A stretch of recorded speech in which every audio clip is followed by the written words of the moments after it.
నమస్కారం మిత్రమా. ఇంతకుముందు మనం గిజుభాయ్ బడేఖా గురించి నేర్చుకున్నాం. ఈరోజు మనం మరొక విద్యా తత్వవేత్త మరియా మాంటిసోరీ విద్యాతత్వం గురించి నేర్చుకుందాం. మిత్రులారా, మనందరం విద్య అంటే ఏమిటి అని ఆలోచించినప్పుడు పుస్తకం, ఉపాధ్యాయుడు, పరీక్ష అనే 3 పదాలకే పరిమితం అవుతున్నాం. కానీ విద్య అనేది కేవలం బోధనా ప్రక్రియ కాదు. ఇది మనిషి అంతరాత్మను మలిచే గొప్ప సాధన. ఈ లోకంలో అలాంటి విద్యా దృక్పథాన్ని విప్లవాత్మకంగా మార్చిన ఒక మహనీయురాలు ఉన్నారు. ఆమె పేరు మరియా మాంటిసోరీ. నేడు మనం ఆమె విద్యాతత్వం, పద్ధతులు, వాటి ప్రేరణాత్మక సందేశాన్ని విశ్లేషించబోతున్నాం. మరియా మాంటిసోరీ పరిచయం.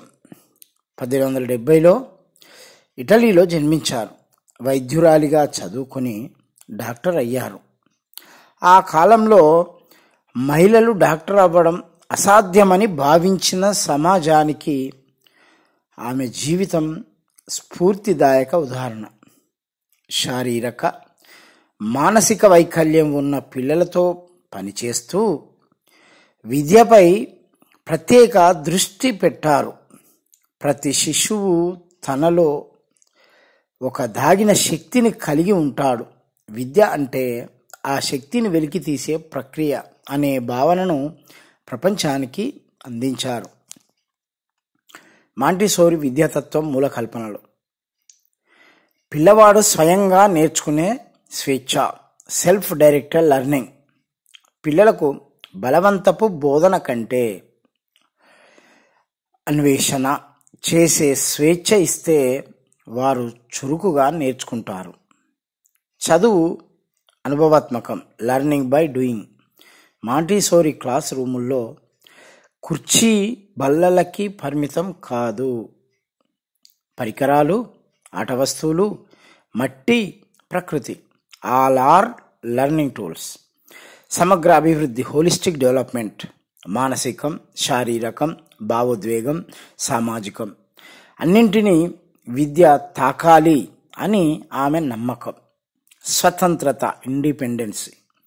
పిల్లలకి పనులు తామే చేసుకోవడానికి అవకాశం ఇవ్వాలి.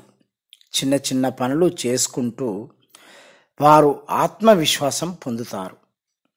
సామాజిక క్రమశిక్షణ, order and discipline throw freedom. నియమాలను భయంతో కాకుండా అర్థంతో పాటించేలా చేయాలి. మాంటిసోరీ పద్ధతుల ప్రత్యేకత: ప్రిపేర్డ్ ఎన్విరాన్మెంట్.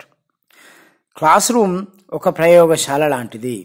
పుస్తకాలతో పాటు వస్తువులు, ఫజిల్స్, చెక్క బొమ్మలు, ప్రకృతి వస్తువులు పిల్లలు తాకి ఆడుకుంటూ నేర్చుకునేలా ఉంటుంది. Role of teacher. గురువు బోధించేవాడు కాదు, గైడ్ లేదా ఫెసిలిటేటర్. పిల్లవాడు నేర్చుకునే మార్గాన్ని చూపించే దారిదీపం. Mixed age groups. ఒకే గదిలో వివిధ వయస్సుల పిల్లలు ఉంటారు.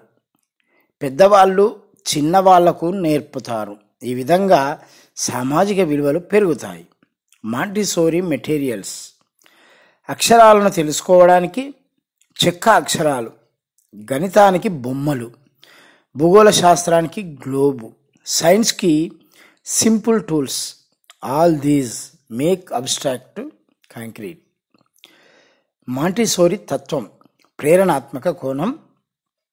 ఆమె చెప్పిన మాట: the greatest sign of success for a teacher is to be able to say the children are now working as if I did not exist. అంటే నిజమైన గురువు ప్రభావం అనేది పిల్లలు స్వయంగా చదివేటప్పుడు కనిపిస్తుంది. ఇది మనం ప్రతి రంగంలో అనుసరించదగ్గ గొప్ప జీవన సూత్రం. నేటి విద్యా వ్యవస్థకు వర్తింపజేసుకోవడం. పరీక్షలు, మార్కులు, ర్యాంకుల కంటే అన్వేషణాత్మక జ్ఞానం ముఖ్యం. నేడు మనం NEP నేషనల్ ఎడ్యుకేషనల్ పాలసీ 2020లో కూడా మాంటిసోరీ తత్వం ప్రతిఫలించిందని చూడవచ్చు. Creativity, critical thinking, experiential learning, all roots back to Montessori. మిత్రులారా, మరియా మాంటిసోరీ విద్యాతత్వం మనకు చెబుతున్న మహత్తరమైన సందేశం. పిల్లలలోని ప్రతిభను వెలికి తీయడం గురువు, తల్లిదండ్రుల గొప్ప బాధ్యత. విద్య అనేది పరీక్షల్లో మార్కులు తెప్పించడం కాదు, జీవితాన్ని మలచడం. ప్రతి పిల్లలో ఒక భవిష్యత్ మహనీయుడు దాగి ఉన్నాడు.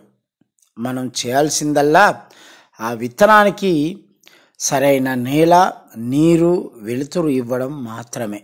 మాంటిసోరీ బోధనను మనం మన ఇళ్లలో, పాఠశాలల్లో అనుసరించగలిగితే ఒక సృజనాత్మక, బాధ్యత గల, విలువలతో కూడిన కొత్త తరం మనకు అందుతుంది.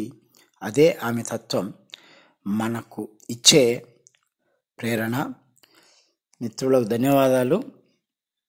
ఈ ఛానల్ని అభివృద్ధి కోసం లైక్, షేర్, సబ్స్క్రైబ్ చేయండి.